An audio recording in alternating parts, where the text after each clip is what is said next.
ना बंसी, भाई जमीन तो नहीं बेची। देख भाई जय नारायण, अब तो खेती भी नहीं हो रही इस जमीन पर। अरे तो क्या हुआ बंसी, धीरे धीरे बुढ़ापा आ रहा है और ये सब काम जो है ना वो सारा गजेंद्र ही देखता है। पुश्तैनी जमीन है, 2 बेटे हैं, आशुतोष और गजेंद्र। हम उन पे कुछ थोपना नहीं चाहते। दोनों हमारे जिगर के टुकड़े हैं और दोनों में बहुत प्यार है और ये फैसला हम उन्हीं लोगों पे छोड़ेंगे।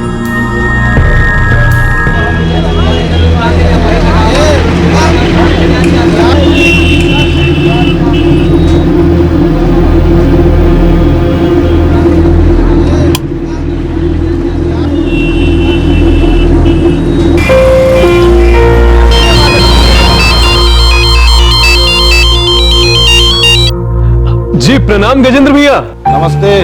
और आशुतोष कैसे हो? बस बढ़िया, एकदम अच्छे हैं। बस हफ्ते 2 हफ्ते की बात है, सर्टिफिकेट मिल जाएंगे और फिर नौकरी के लिए जूता की साइज शुरू। बढ़िया है। अच्छा सुनो, कल हम आ रहे हैं कानपुर, कुछ ऑर्डर देना है और उसके बाद दोपहर को तुमसे मिलते हैं आके। फिर कुछ मंगाना तो नहीं है घर से? जी नहीं भैया नहीं, और वैसे भी हफ्ते 2 हफ्ते में तो घर लौटना ही है कुछ दिनों के लिए। जी जी, भाभी और बाबूजी को हमारा प्रणाम कहिएगा और बबली को खूब प्यार दीजिएगा। बिल्कुल बिल्कुल, चलो कल मिलते हैं फिर, है ना? जी प्रणाम। हाँ कुलदीप जी भैया। चलो हम निकल रहे हैं। तो सुनो, कल जा रहे हैं हम कानपुर, टाइम की दुकान खोल लें। ठीक है गजेंद्र भैया।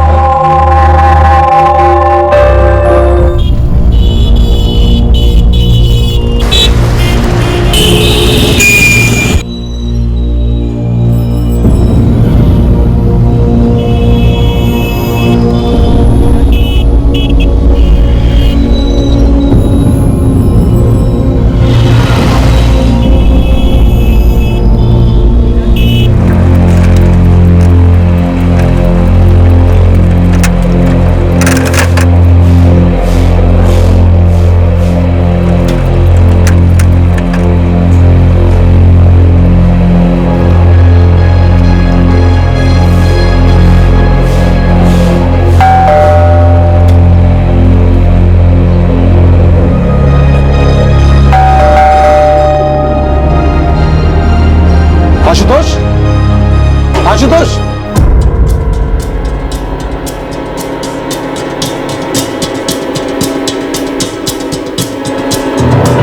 आशुतोष, आशुतोष,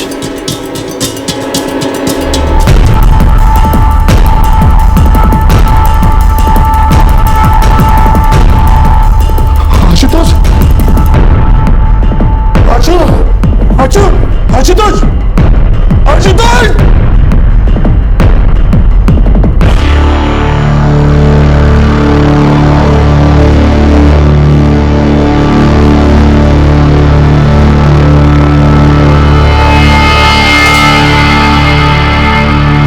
करमपुर से बड़ा भाई गजेंद्र प्रसाद अपनी दुकान के सामान के लिए ऑर्डर देने कानपुर आया। उसने सोचा कि वो वहां पढ़ाई कर रहे अपने छोटे भाई आशुतोष से भी मिलने जाएगा। गजेंद्र जब आशुतोष के घर पहुंचा तो उसने आशुतोष को मरा हुआ पाया। मामले की तहकीकात शुरू कर दी गई। अब इस हादसे से जुड़ी कई अजीबोगरीब और चौंकाने वाली हकीकत सामने आने वाली थी।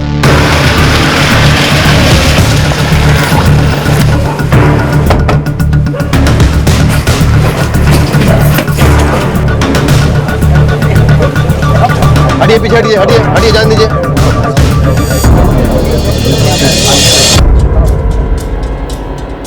गजेंद्र प्रसाद, गजेंद्र प्रसाद।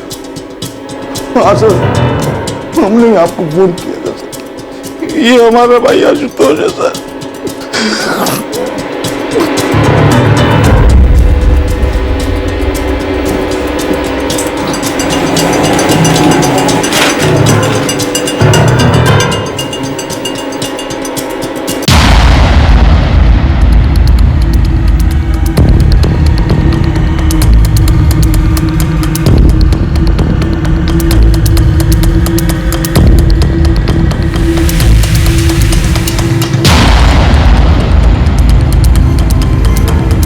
मुझे कुछ नहीं पता साहब। मैंने ना तो कोई चीख सुनी और ना ही कोई शोर। इस बारे में मुझे कुछ नहीं मालूम साहब। और सर, हम यहाँ पास ही में रहते हैं, ना हमने कुछ अजीब देखा है और ना अजीब कुछ सुना है। और सर, कोई स्मेल भी नहीं आई है। चेहरा बुरी तरह से जला दिया गया। लेकिन घर के अंदर ही ये दारू की बोतल, चखना और 3-3 गिलास।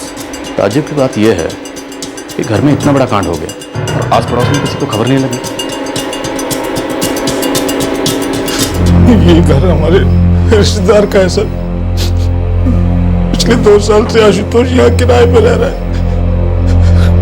पढ़ रहा था यहाँ पे सर। वैसे तो हम लोग करमपुर के रहने वाले हैं। आशुतोष अकेला रहता था यहाँ पे? हाँ सर। एक शराब की बोतल है, 3 गिलास हैं, इसका मतलब है कि आशुतोष अकेला नहीं था, उसके साथ 2 लोग और थे और चेहरा एसिड से बुरी तरह से जला दिया गया। हैरानी इस बात की है कि उसकी चीख पुकार आस पड़ोस में किसी ने नहीं सुनी।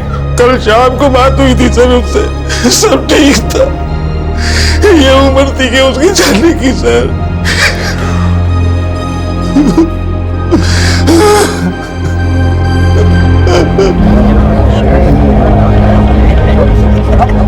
आशुतोष!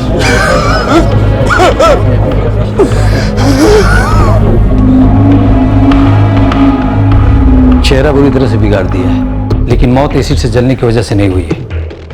यही कारण है कि चीखने चिल्लाने की कोई आवाज नहीं है। क्या वजह हो सकती है? खून में अल्कोहल के साथ किसी जानलेवा चीज के अंश पाए गए और विंड पाइप्स भी चौक पाई गई है। गला घोटा गया है? जी, 12 से 18 घंटा पहले मौत हुई है, या थोड़ा पहले। 12 से 18 घंटे पहले मतलब 13 अप्रैल की रात को हो सकता है? हो सकता है। आशुतोष के पिता आ चुके हैं। और आशुतोष का फोन अभी भी बंद है। एक काम करो, उसके फोन रिकॉर्ड्स निकलवाओ। 012, ये तो कोई पिन कोड लगता है। सर 208012, ये पिन कोड तो जवाहर नगर इलाके का है। पता करो जवाहर नगर इलाके में एसिड की कितनी दुकानें, पक्का ही एसिड वहीं से खरीदा गया। सर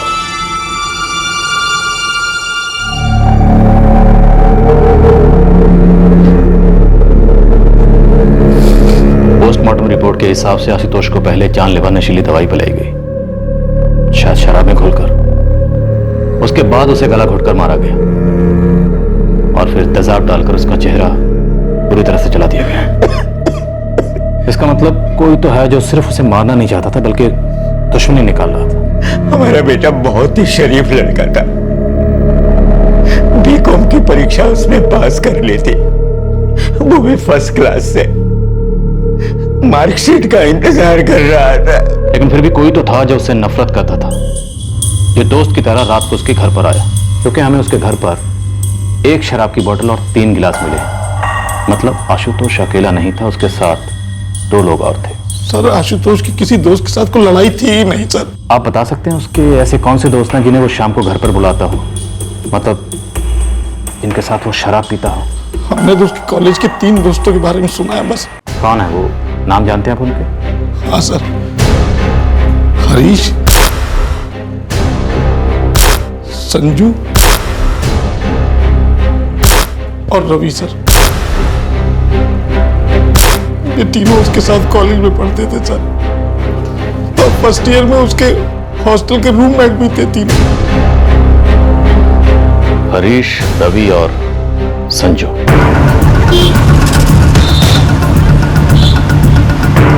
आशुतोष के भाई गजेंद्र प्रसाद के बारे में भी पता करो।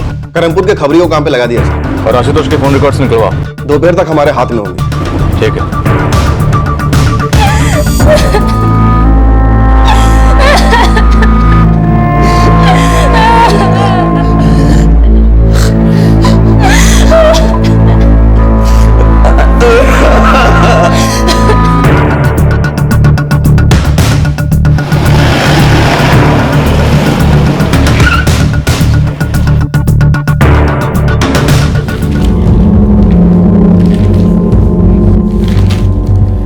हरीश भी 3rd ईयर बीकॉम का स्टूडेंट है। आशुतोष उसके क्लास में ही पढ़ता है। हमें उसका नंबर चाहिए। जी, क्या है? या प्लीज। उसका नंबर है 444 567 654। रवि और संजू मतलब संजय सिंह भी उसके क्लासमेट हैं। उन दोनों के नंबर पे दीजिए। जी, रवि का नंबर है 444 123 654 और संजय सिंह का है 444 748 452।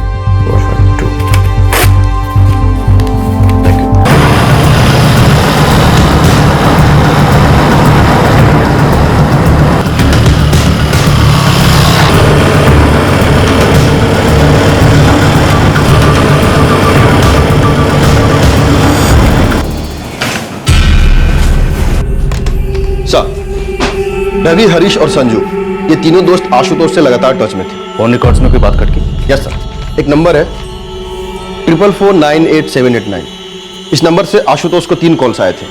पहला कॉल 11 अप्रैल को और बाद में 13 अप्रैल को 2 और कॉल्स आए थे। फिलहाल तो ये नंबर बंद है, लेकिन पिछले महीने के कॉल रिकॉर्ड्स के हिसाब से भी इस नंबर से आशुतोष को लगातार कॉल्स आते रहे।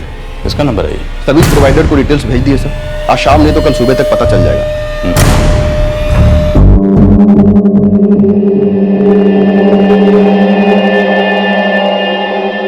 आशुतोष को शराब में जहर मिलाकर दिया गया, फिर गला घोटकर उसे मारा गया। उसके बाद उसके चेहरे पर तेजाब डालकर उसका चेहरा पूरी तरह से जला दिया गया। अब तुम तीनों मुझे यह बताओ कि 13 अप्रैल की रात को उसके साथ कौन कौन था? मैं तो नहीं था। नहीं सर, मैं भी नहीं था। सर, मैं भी नहीं था सर। कौन था कौन नहीं था यह तो पता चल जाएगा, लेकिन एक बात याद रखना, तुम तीनों में से अगर किसी ने झूठ बोला या कुछ भी छुपाने की कोशिश की तो याद रखना, तुम तीनों तो बहुत बड़ी मुसीबत में पड़ने वाले हो। सर, आशुतोष हम सबका बहुत अच्छा दोस्त था। आशुतोष उस घर में शिफ्ट हुआ, उससे पहले हम लोग सब हॉस्टल में रूममेट थे। यकीन कीजिए सर, हम लोग उसके साथ ऐसा करने का सपने में भी नहीं सोच सकते। कौन सोच सकता है? आशुतोष के साथ ऐसा करने की सपने में कौन सोच सकता है? सर, हमें इस बारे में बिल्कुल भी आइडिया नहीं है सर। हमारी दोस्ती सिर्फ कॉलेज तक ही थी। कॉलेज के बाहर उसकी क्या लाइफ थी, किससे दोस्ती थी या फिर किसी से दुश्मनी थी, तो इसके बारे में हमें बिल्कुल भी अंदाजा नहीं है सर। सर, उसकी दुश्मनी तो नहीं, लेकिन उसके प्यार के बारे में मुझे पता है। सर, उसकी गर्लफ्रेंड थी जिससे वो शादी करने वाला था। कौन है वो? सर, ये तो नहीं पता। उसने नाम तो कभी बताया नहीं सर। अभी इतना भी क्या पत्नी व्रता हो रहे हो बे कि उसका नाम भी जुबान पे नहीं ले पा रहे हो? फिक्र मत करो यार, तुम नाम की बात करो तो मैं सामने मिलवा देंगे, और फिर नाम भी पूछ लेना अपनी भाभी से। ओहो, बचपन का प्यार है क्या भाई? नहीं यार, लेकिन दिल के बहुत करीब है। जल्दी शादी करने जा रहे हैं। सर, पता नहीं इस रिश्ते का आशुतोष के मर्डर से कुछ लेना देना है या नहीं, लेकिन मुझे याद आया, इसीलिए मैंने आपको बताया। तुम दोनों को मालूम है लड़की कौन है? नहीं सर, मुझे तो नहीं पता। नहीं सर, हमें तो कभी नहीं बताया उसने।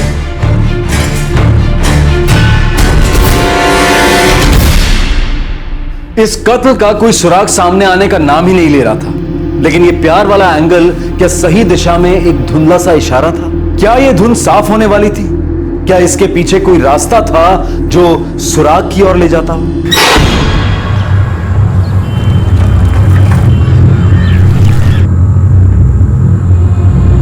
लफड़े का तो कुछ पता नहीं सर। आशुतोष के परिवार में कुछ? परिवार में ऐसा तो कोई लफड़ा नहीं है। जो आशुतोष है, इसकी माँ को गुजरे हुए 8 वर्ष हो गया। इसका बाप किसान है, लेकिन साहब जमीन में इतना ज्यादा पैदावार नहीं होती। इसका जो भाई है गजेंद्र, इलेक्ट्रिक सामान बेचने की दुकान करता है। पैसा इतना ज्यादा तो नहीं, लेकिन कम भी नहीं है। भाई भाई के बीच कोई अनबन? ऐसा तो कुछ नहीं है साहब। गाँव वाले तो कहते हैं कि दोनों भाई बहुत प्यार करते हैं। अरे गजेंद्र तो अपने छोटे भाई आशुतोष का बहुत ख्याल रखता है। वैसे भी साहब ये गजेंद्र तो शादीशुदा है, इसको 4 साल की बेटी है। क्या नाम है उसका? बबली। जमीन जायदाद का कोई पंगा तो नहीं? ऐसा तो कोई पंगा नहीं है, लेकिन कुछ भी हो सकता है सर, आशुतोष की जिंदगी में कोई लड़की होती तो हमको जरूर मालूम पड़ता सर। पर आशुतोष ने अपने दोस्त से किसी लड़की का जिक्र किया था? पता नहीं सर, अगर कानपुर में कोई लड़की थी तो भी हमें बताता जरूर सर। हमसे और बाबूजी से खुल के बात होती थी सर। वो जानता था सर कि अगर किसी लड़की को पसंद करेगा तो हम लोग मना नहीं करेंगे उसको सर।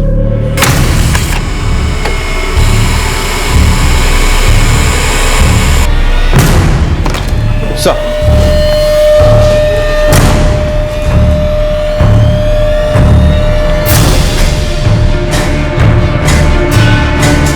ये पंकज सिंह कौन है, आप जानते हैं? पंकज सिंह? हाँ सर, पंकज और आशुतोष तो बचपन के दोस्त हैं सर। हमारे गांव के रहने वाला है पंकज। हमारे घर से 2 घर छोड़ के रहता है। इस पंकज सिंह ने 11 और 13 अप्रैल की रात को आशुतोष से फोन पर बात की थी। 13 अप्रैल की रात को इसके फोन की लोकेशन आशुतोष के रूम के आसपास ही, और उसके बाद से उसका फोन बना।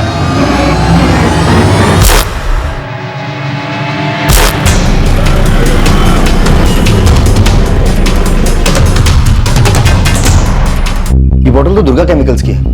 हम ही लोग उनको सप्लाई करते हैं, फिर वो अपना लेवल लगा के आगे बेचते हैं। 1 मिनट,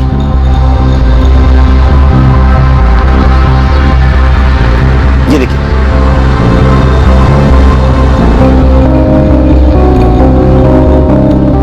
ये कहाँ पड़ता है दुर्गा केमिकल्स? यही पास में ही, जवाहर नगर में। जवाहर नगर।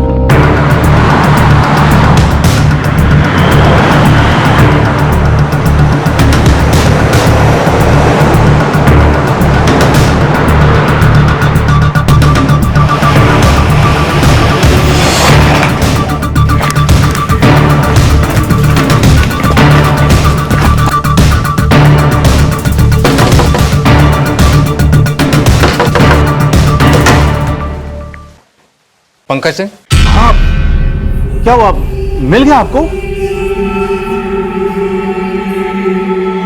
12 अप्रैल से वो गायब है, उसका फोन भी बंद है। हमने करमपुर पुलिस थाने में उसके बारे में शिकायत भी लिखाई थी। क्या बोलकर निकला था वो? बोल रहा था कि कानपुर जा रहा हूँ, 1 दिन में लौट आऊंगा। बोला ना माँ, 1 दिन में लौट आऊंगा। अरे पर तू कानपुर जा के रहा, ये तो बता के जा। कोई काम है माँ, हमारा मतलब है काम मिलने की उम्मीद है माँ। हम लौट के सब कुछ बताते हैं ना आपको, आप आशीर्वाद दीजिए। क्या काम था? किस काम की बात कर रहा था? कुछ भी नहीं बताया उसने? जी नहीं, हमने बहुत पूछा लेकिन उसने बताया ही नहीं।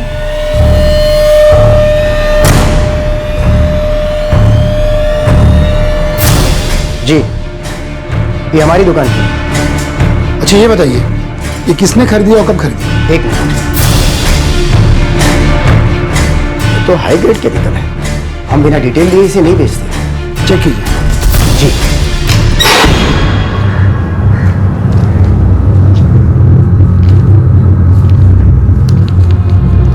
ये देखिए, 13 अप्रैल सुबह 11:30 बजे पंकज के पिता ने शिकायत दर्ज करवाई।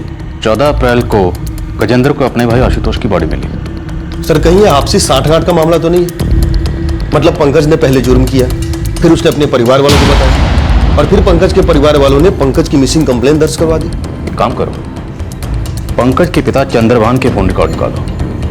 हो सकता है पंकज ने इन्हें किसी अनजान नंबर से फोन किया। यहाँ कुछ तो गड़बड़ चल रही है। पंकज के घर पर निगरानी रखो, हो सकता है वो रात के अंधेरे में उनसे मिल जाए। जी हो जाएगा।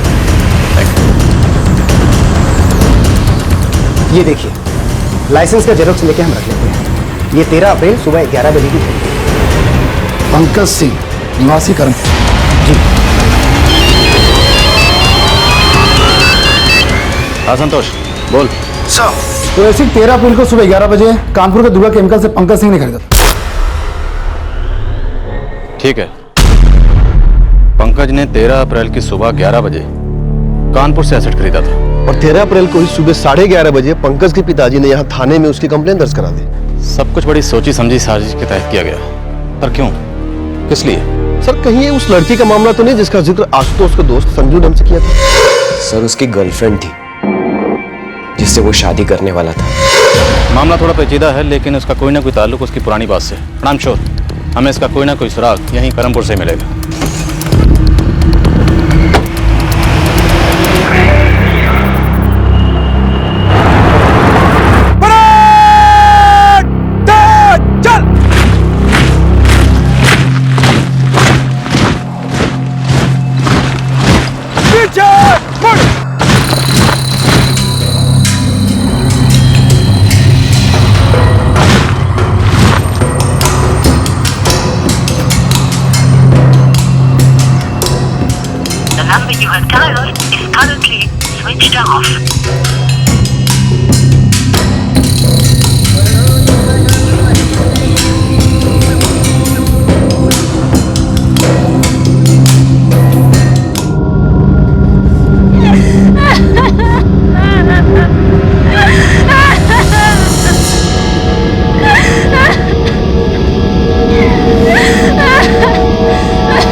Ha ha ha!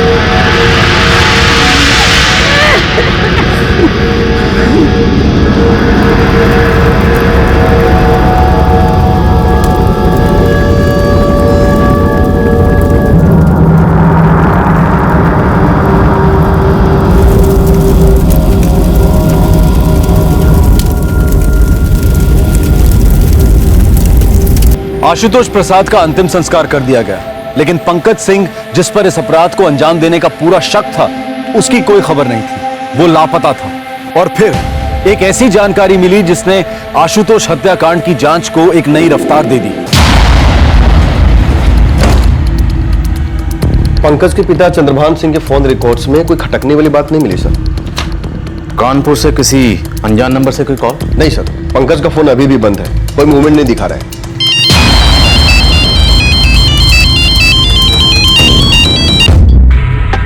आनंदलाल बोलो। साहब, पंकज तो अभी तक अपने घर के आसपास नजर नहीं आया है। उसके माँ बाप की कोई ऐसी हरकत जो शक पैदा करे? नहीं साहब, ऐसा कुछ भी नहीं है। पंकज का कोई अता पता? नहीं साहब, बस गायब है। सागर चौहान की बड़ी बहन है और पुलिस कांस्टेबल ब्रिजेश चौहान की छोटी बहन है। कहाँ गई है? किसी को कुछ पता नहीं है साहब। पंकज गायब है और एक लड़की भी गायब है, रश्मि चौहान।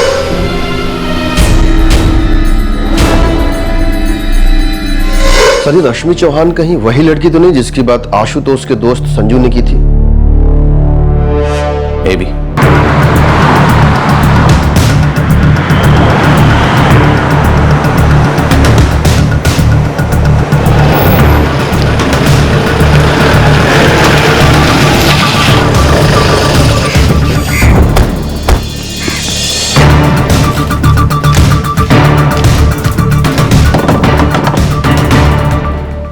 जी, रश्मि कहाँ है? रश्मि?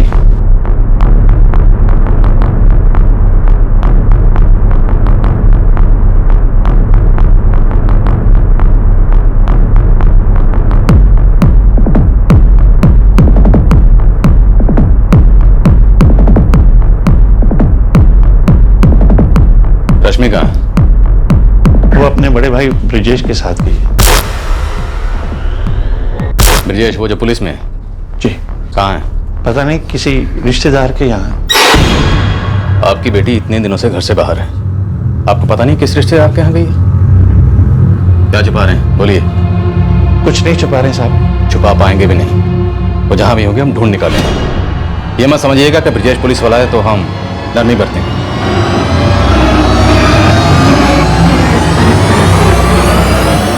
ब्रिजेश को फोन लगा। जी बाबूजी।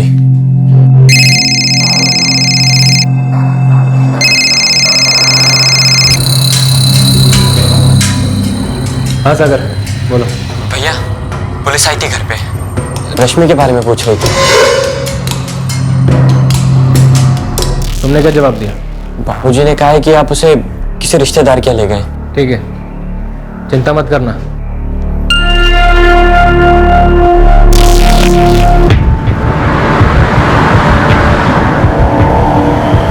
ब्रिजेश ने पिछले साल ही कांस्टेबल के तौर पे ज्वाइन किया है। इस पूरे मामले से ब्रिजेश का कोई ना कोई ताल्लुक जरूर है। आशुतोष की हत्या, पंकज का भाग जाना और रश्मि का गायब होना।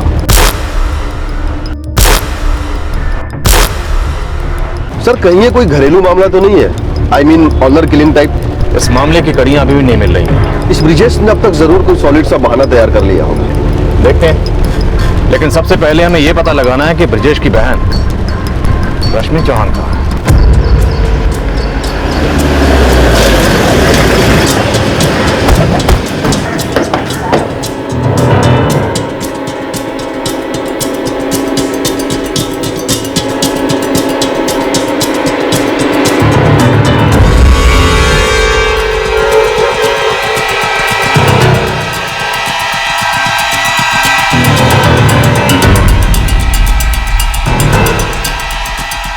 हमारे किसी रिश्तेदार के घर है। कहाँ? किस रिश्तेदार के यहाँ? हमारे दूर के रिश्तेदार हैं। कहाँ? कोई नाम पता तो होगा उनका? भदोही में केवल सिंह जी हैं, वो हमारे दूर के चाचा हैं। उनका फ़ोन नंबर दीजिए। वो बहुत बूढ़े हैं, फ़ोन नहीं रखते। आपकी बहन रश्मि के पास तो फ़ोन होगा, उनका नंबर दीजिए। हम जब घर से निकले तो वो अपना फ़ोन घर पर भूल गई थी। आपके दूर के रिश्तेदार हैं, इनका एड्रेस बताइए।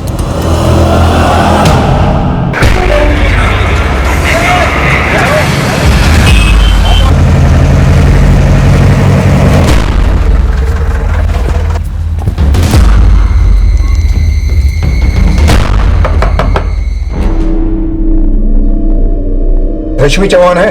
रश्मि चौहान? मुझे तो उसे देखे हुए भी कई साल हो गए हैं।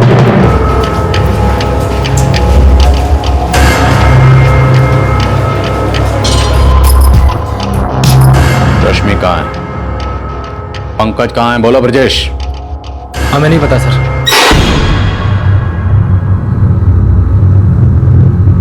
आशुतोष को किसने मारा?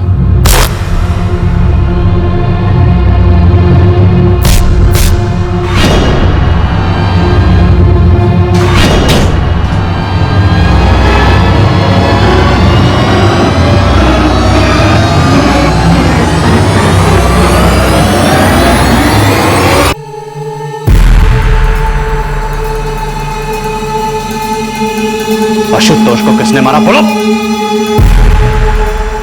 पंकज सिंह ने आशुतोष को मारा है सर। लेकिन सर हमें नहीं पता कि पंकज कहाँ है। नहीं, हमको ये पता है कि हमारी बहन रश्मि कहाँ पर। सर हमें बस इतना पता है कि आशुतोष को पंकज ने मारा।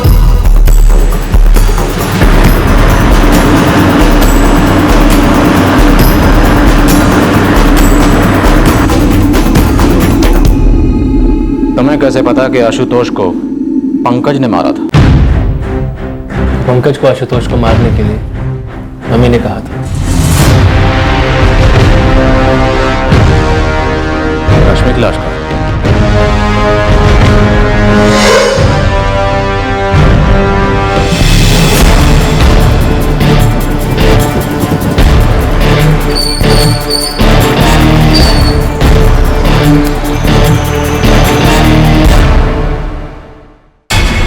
धन्यवाद सिंह जी।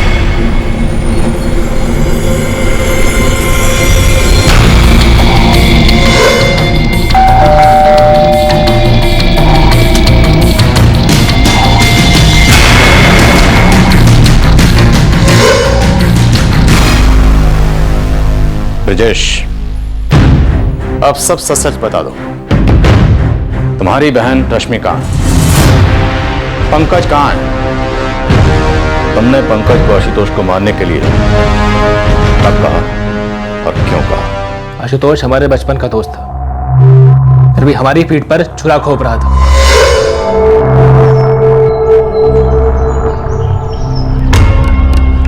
आशुतोष, अब तो ब्रिजेश भाई भी मुरादाबाद जा चुके हैं, तो फिर क्या तकलीफ है? हमें यह सब सही नहीं लगता है। हमें लगता है कि हमें माँ बाबा और ब्रजेश को सब सच सच बता देना चाहिए। अगर वो नहीं माने तो? ब्रजेश हमारे साथ पला बड़ा है रश्मि, वो हमारा बचपन का दोस्त है, और फिर हमें नहीं लगता कि उसे हमारे रिश्ते से कोई भी एतराज होगा, और यदि फिर भी कोई एतराज हुआ तो फिर क्या? तो भी हम तुमसे ही शादी करेंगे, चाहे जो हो जाए।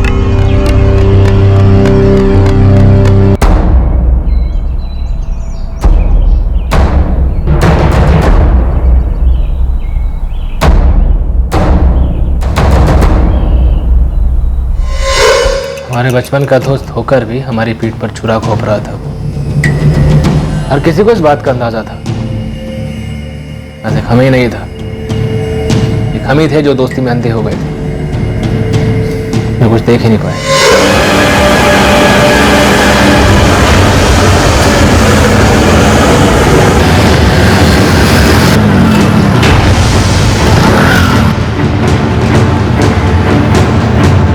भैया, आशुतोष जब भी कानपुर से आता है ना, ये दोनों यहीं मिलते हैं। अब आप तो घर पे रहते नहीं है, इसीलिए ये लोग घर पे नहीं मिल पाते। कब से चल रहा है ये सब? बहुत टाइम हो गया है। पंकज को भी शक था। यार तुम्हें अगर पहले से पता था तो तुमने बताया क्यों नहीं हमें? हमें लगा कि तुम्हें पता होगा। याद है जब हम पहले तुम्हारे घर पे मिला करते थे, तब आशुतोष पहले आ जाता था और रश्मि के साथ वक्त बिताता था।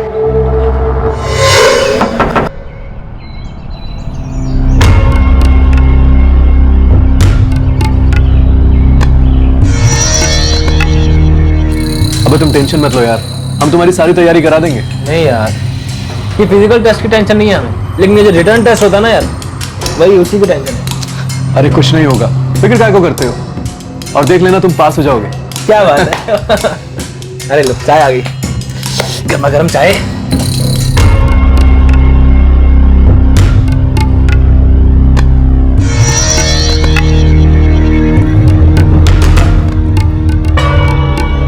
अबे यार, तुम दोनों 10वीं से आगे निकल गए और एक हम हैं जो पीछे के पीछे रह गए। और यहाँ से तो ये तो साला ग्रेजुएट हो जाएगा। और ब्रजेश पक्का पुलिस में जाएगा ये, देख लेना हम कह रहे हैं, और इसका जिम्मा हमारा है। तुम हो तो क्या गम है यार, कह रहे हैं हम, देख लेना। तेरी मदद किस लिए कर रहा था वो? तेरी बहन के कारण। हमने आशुतोष से सीधे बात की, कहा हमारी बहन से दूर रहे।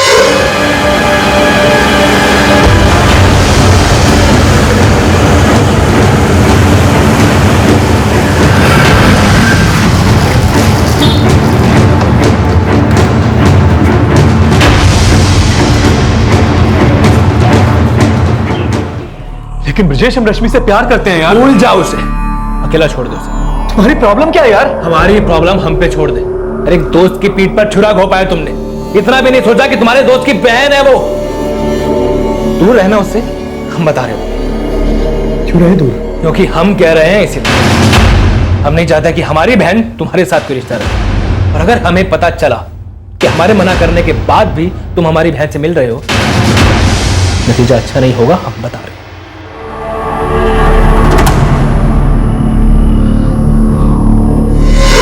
लेकिन आशुतोष समझने का नाम ही नहीं ले रहा था, पीछे पड़ गया था हमारी बहन के वो, और कोई दूसरा रास्ता ही नहीं बचा था हमारे पास।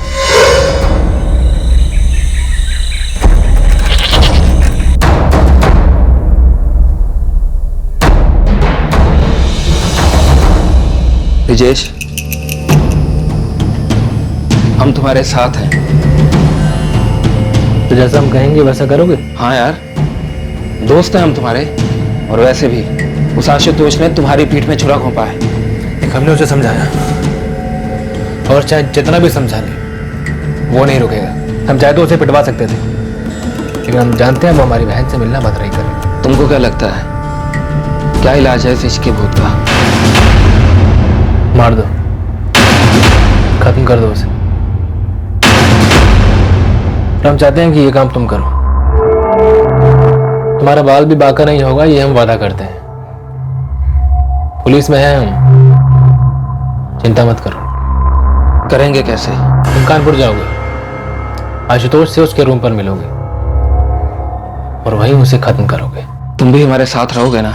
नहीं रह सकते, क्योंकि उसके लिए हमें छुट्टी लेनी पड़ेगी, और अगर हमने छुट्टी ली तो पुलिस का सीधा शक हम पर जाएगा। दोस्ती की खातिर हम जान लेने देने के लिए तैयार हैं।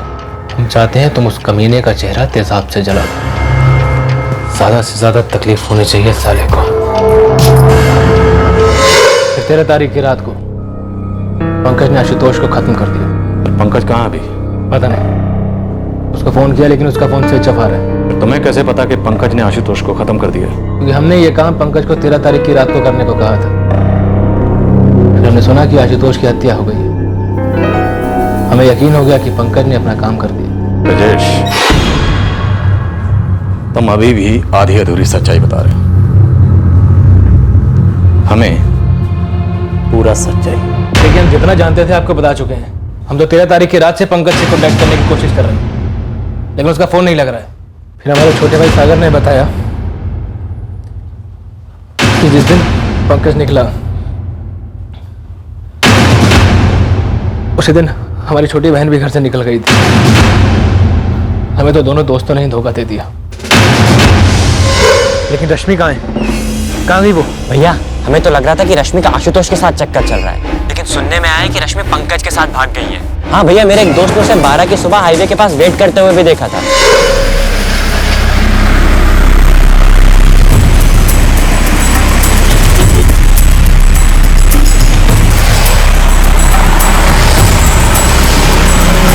वो कानपुर जा रही थी। यही सुनने में आया कि वो पंकज के साथ ही भाग गई है।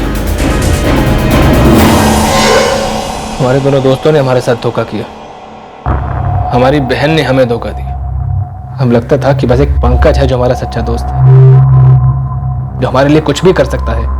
हमें क्या पता था कि वो ये सब कुछ अपने लिए कर रहा है। उसने भी हमारे साथ गद्दारी की है। अभी भी तुम्हारे मुंह से पूरा सच बाहर नहीं आ रहा। कैसा सच? और बचा क्या है हमारे पास कुछ छुपाने के लिए?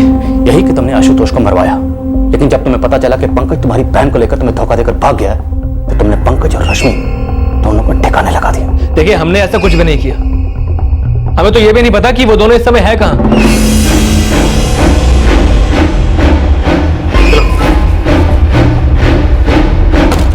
सर ये ब्रिजेश बहुत ही शातिर आदमी है, इसे पता है ये अदालत में छूट जाएगा क्योंकि हमारे पास इसकी साजिश का कोई सबूत नहीं है। इसकी बहन रश्मि गायब है, पंकज भी गायब है। मुझे लगता है जब इसे पता चला होगा कि इसका दोस्त पंकज भी इसे धोखा देकर इसकी बहन को लेकर भाग गया है तो इसने दोनों को ठिकाने लगा दिया होगा। काम करो, सारे शवगृहों को चेक करो, जितनी भी लवारिस लाशें मिली हैं सबकी डिटेल निकालो। सर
रश्मि चौहान के भाई कांस्टेबल ब्रिजेश चौहान ने साजिश का सारा नक्शा खोल कर रख दिया, लेकिन अब भी पंकज सिंह और रश्मि चौहान की कोई खबर नहीं मिली थी। पुलिस को शक था कि ब्रिजेश चौहान उन्हें ठिकाने लगा चुका होगा, लेकिन इस बात का भी उनके हाथ कोई सबूत नहीं लगा था। ऐसा लग रहा था कि जांच अपने अंजाम तक पहुंचने से पहले ही दम तोड़ देगी, लेकिन अचानक न जाने कहां से एक छोटी सी खबर ने रहस्यों का एक नया पिटारा खोल दिया। सर पूरे स्टेट के एक एक शौगार को चेक किया, तस्वीरें हर थाने में भिजवाई, लाशों को जहां कहीं भी फेंका या ठिकाने लगाया जा सकता है एक एक जगह देखा, ढूंढा, लेकिन इनका तो कहीं भी नामो निशान ही नहीं है। पंकज और रश्मि के फोन्स अब तक बंद है सर, कोई अता पता नहीं। ब्रजेश खुद पुलिस वाला है, इसलिए वो कानूनी दावपेच को जानता है। उसने सारे काम को बड़ी सफाई से अंजाम दिया। आसमान बोल। सर एक उड़ती उड़ती खबर है, शायद आप ही किसी काम की हो। बोल। सर 3 दिन पहले आशुतोष के दोस्त संजू ने उसकी मार्कशीट निकलवाई थी कॉलेज से।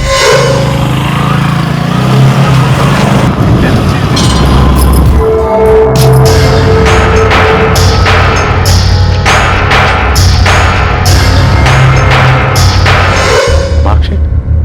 लेकिन वो आशुतोष की मार्कशीट का क्या करेगा? नहीं पता, लेकिन संजू अभी गायब है सर। ठीक है, मार्कशीट क्या एक लीड हो सकती है?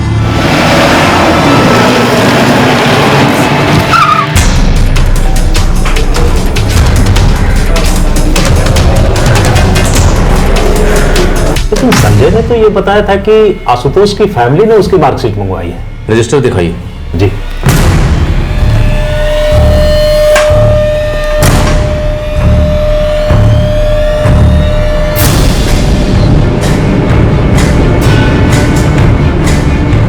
सर संजू का फोन बंद है और वो गायब है। कुछ ना कुछ बड़ी गड़बड़ है। उसके फोन रिकॉर्ड्स निकलवाओ। सर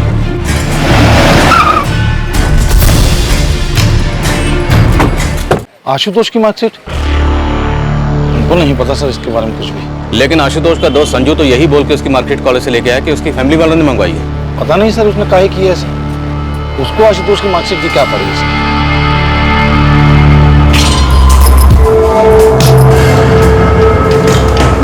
सर हमें नहीं पता कि संजू कौन है और वो आशुतोष की मार्कशीट क्यों ले गया है। आशुतोष को मारने के लिए पंकज के साथ और कौन गया था? सर जहां तक हमें पता है पंकज अकेला गया था।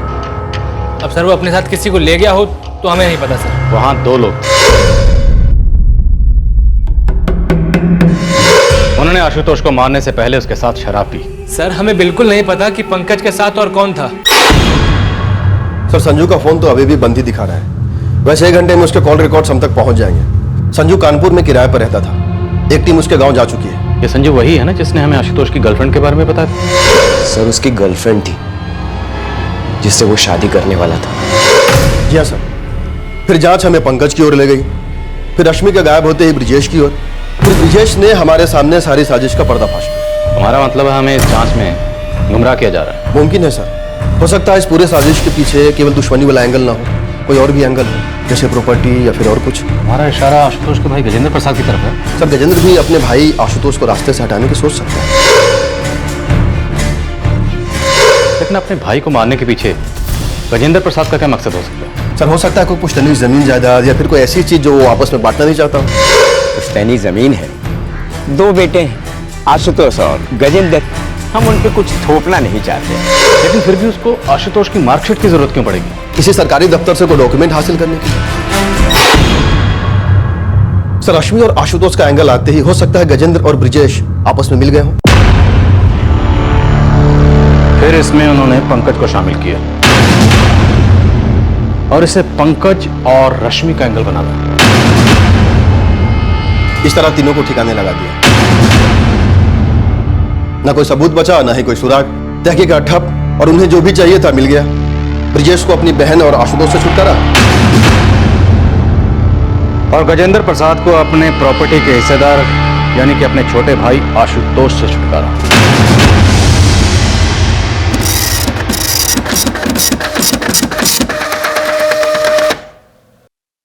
सर संजू गजेंद्र से लगातार टच में था। जिस रात आशुतोष का कत्ल हुआ उस रात उसके साथ उसके कमरे में एक तीसरा आदमी संजू ही था। आपको जरूर कोई गलतफहमी हुई है सर। आशुतोष हमारा भाई सर, हम अपने भाई काहे मारेंगे बताइए? बैठिए।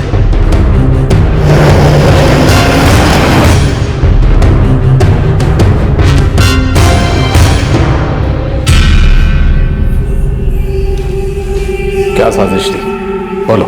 हम सच कह रहे हैं सर, ऐसी किसी साजिश के बारे में हम बिल्कुल नहीं जानते। आशुतोष के मरने की खबर सबसे पहले तुमने पुलिस को दी।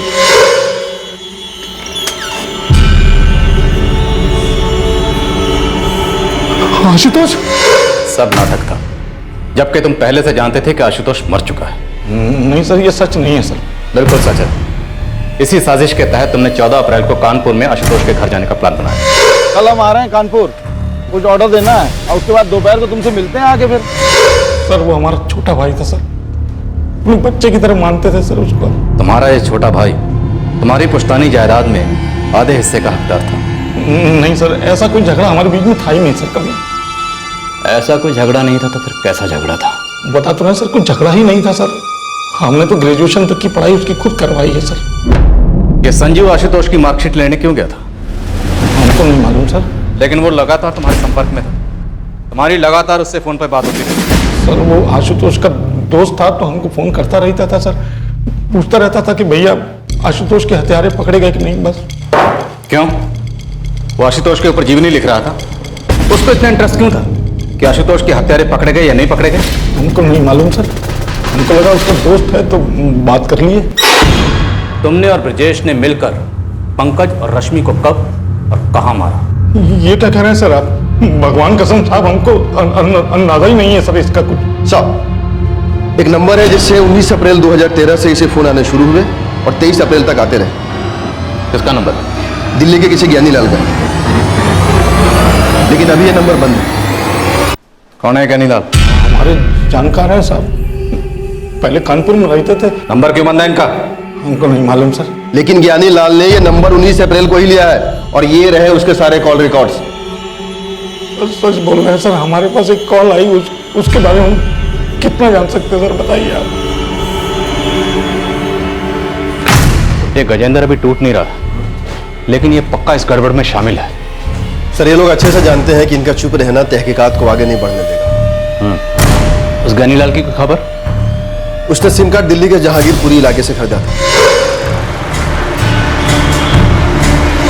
और इस सिम कार्ड का इस्तेमाल सिर्फ 2 लोगों को कॉल करने के लिए किया गया। एक तो गजेंद्र और दूसरा एक और नंबर है 4449099890। ये नंबर जहांगीरपुरी के किसी ब्रोकर का है। Property broker. इस पूरे मामले में बड़े शातिर तरीके से हेराफेरी की गई है ताकि तफ्तीश आगे ना बढ़ पाए। एक बार जरा इस प्रॉपर्टी ब्रोकर को देखते हैं।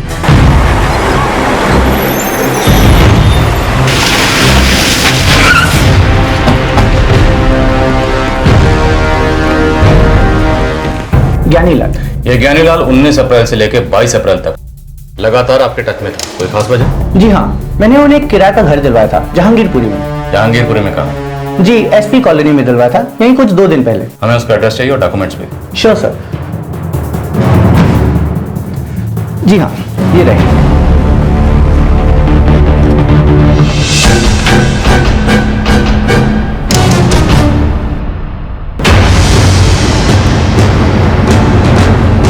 अब समझ में आई साजिश क्या नहीं।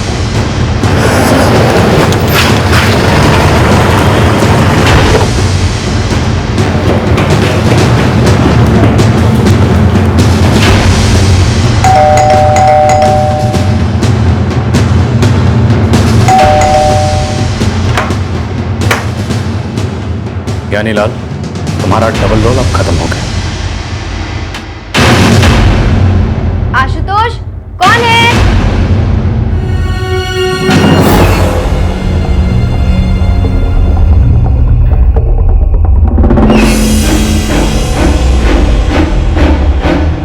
चलिए मैडम, आज आपको पुलिस स्टेशन में खाना खिलाएंगे।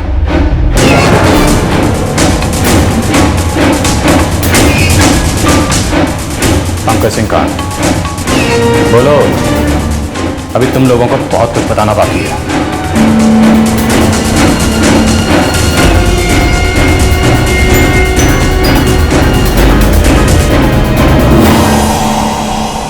जिस आशुतोष प्रसाद की हत्या हो गई थी, जिसका चेहरा जला दिया गया था, वो दिल्ली के एक घर में टांग पसारे मस्ती से बैठा था रश्मि चौहान के साथ। अब सवाल ये खड़ा हो रहा था कि आशुतोष के घर में जो लाश मिली थी वो किसकी थी, पंकज कहां था, और इस मौत से आशुतोष का या किसी और का क्या फायदा था। आशुतोष ने जब खुलासा किया तो मामले की एकदम नई परतें खुली।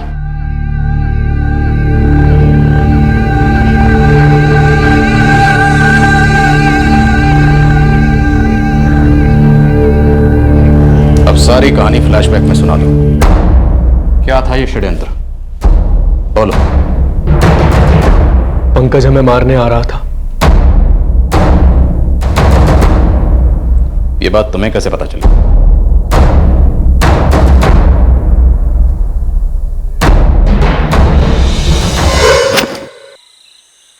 उस आशुतोष ने तुम्हारी पीठ में छुरा घोंपा है।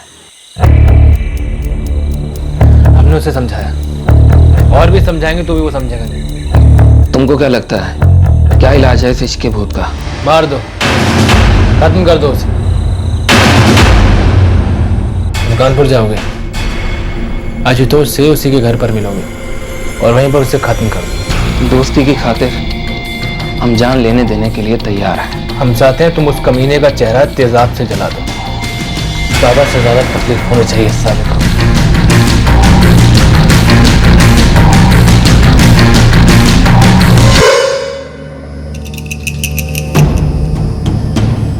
हमने ब्रिजेश भैया का आशुतोष को मारने का पूरा प्लान सुन लिया था। हम आशुतोष से बहुत प्यार करते थे।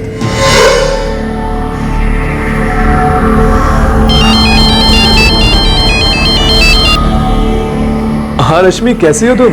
आशुतोष, हमारी बात सुनो। ब्रिजेश भैया और पंकज तुम्हें मारने का प्लान बना रहे हैं। ये क्या बकवास कर रही हो तुम रश्मि? हाँ, हमने सब सुना। 13 तारीख को पंकज तुमसे मिलने आएगा और उसी दिन तुम्हें खत्म कर देगा। पंकज का 11 अप्रैल को हमें फोन आया। हाँ पंकज, कैसा है तू? मस्त है। परसों कानपुर आ रहे हैं हम। अरे बढ़िया यार, तो फिर आ जाना, घर पर ही आ जाना। हाँ हाँ आएंगे। तुम शाम को घर पे ही रहोगे ना? एकदम यार, और फिर तू आ रहा है तो घर पर ही रहूंगा ना। ठीक है, मिलते हैं फिर। चल ठीक है, आजा आजा, तू आजा।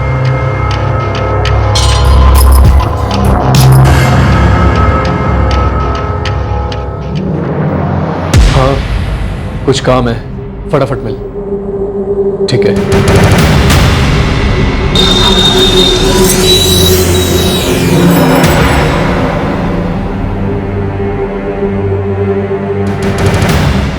तुम्हारे जान की बात है तो हम कुछ भी कर जाएंगे।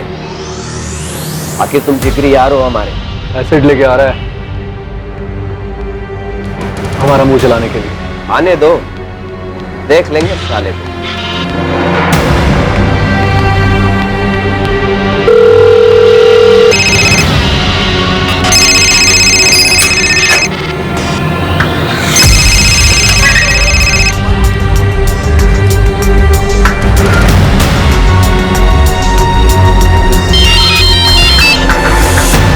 रश्मि, हाँ आशुतोष बोलो।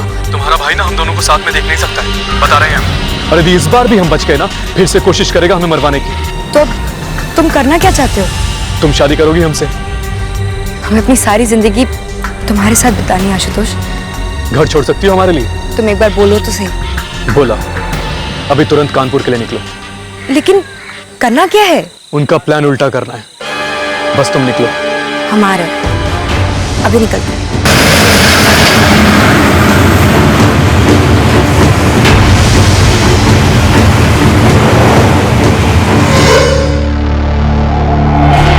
इस रात हम कानपुर में संजू के यहाँ रहे और उस रात पंकज हमें मारने के इरादे से हमारे घर आए।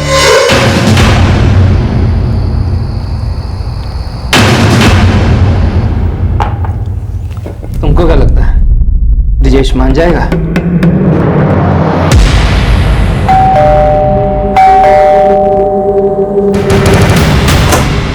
अरे संजू, आना यार। और आशु? बढ़िया बढ़िया। अरे वाह यार, पूरा भौकाल मचाया तुमने तो। संजू हमारे बचपन का दोस्त है पंकज। और क्या हाल है भाई? ले तू गिलास ले। हाँ, पंकज संजू हमारे साथ कॉलेज में पढ़ा करता था और इसीलिए पंकज यहाँ आया है।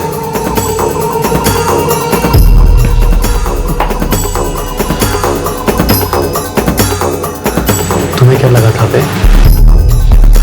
हम तुम्हारा प्लान पहचान नहीं पाएंगे? तुमको कैसे पता चला? अब तुम ये कभी नहीं जान पाओगे कि हमको कैसे पता चला।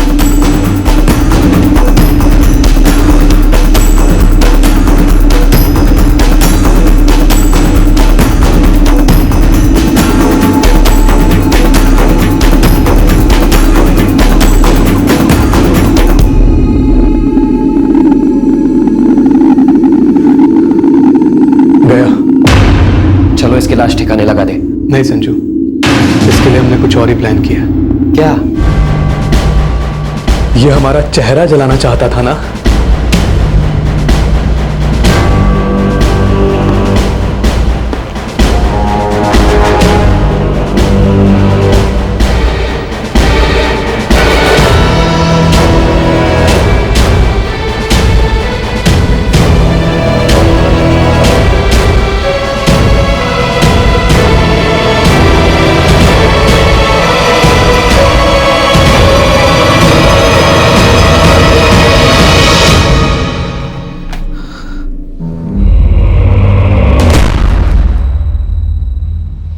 रश्मि और हमने दिल्ली के एक मंदिर में शादी कर ली।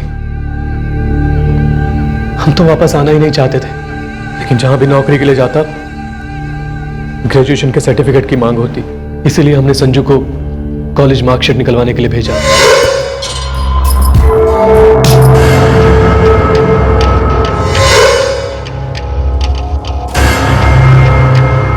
राजेंद्र बाबू, आप पहले से सारी कहानी जानते थे, इसलिए आप लगातार संजू के संपर्क में थे।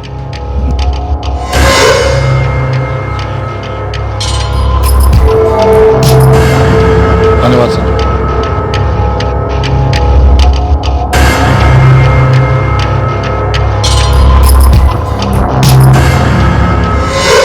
नहीं सर, जब पहली बार आशुतोष का फोन आया तो इसकी आवाज सुन के हम एकदम हक्के बक्के रह गए सर।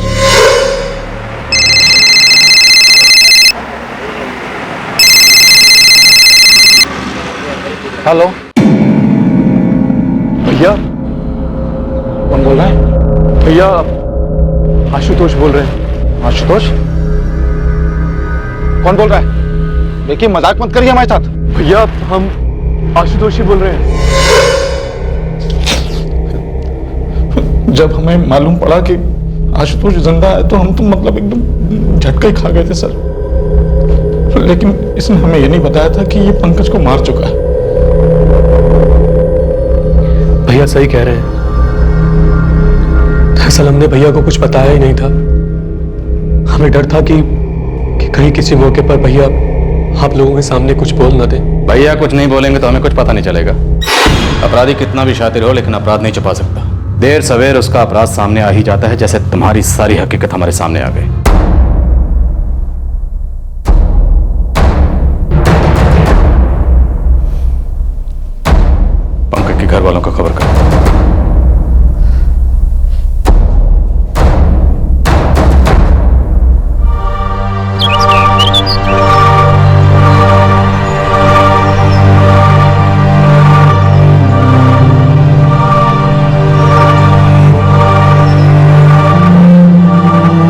इस तरह के और भी एपिसोड देखने के लिए हमारे चैनल को सब्सक्राइब करें और बेल आइकन दबाना ना भूलें।